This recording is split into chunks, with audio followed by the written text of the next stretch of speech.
Hello everybody, ఇంకో యుద్ధానికి బీజం పడింది. అది ఎట్లా అంటారా?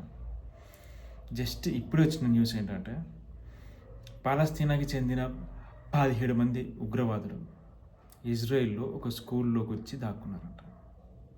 ఇజ్రాయెల్కి ఈ మాత్రం సరిపోదా పొట్టు పుట్టినకి? మళ్ళీ పాలస్తీనాని, హమాస్ని, లెబనన్ని, సిరియాని.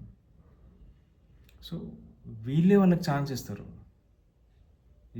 ఇజ్రాయెల్ మమ్మల్ని కొట్టి అని చెప్పి వీళ్ళు 17 మందిని ఎందుకు పంపించాలా?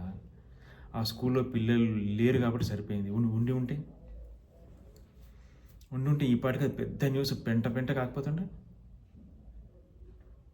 ఎందుకు ఇట్లా చేస్తారు? All silly things. అంటే వీళ్ళే ఉప్పంది చేయడం అంటారు చూసిరా, అట్లా. ఇజ్రాయెల్కి ఇజ్రాయెల్ ఇప్పుడు కాముంది, అది ఇజ్రాయెల్ ఏం చేయట్లేదు.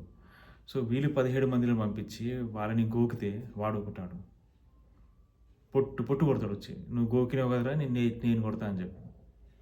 ఇంత సిల్లీ థింగ్స్ ఎందుకు అర్థమవుతలేవు మరి అందరికీ?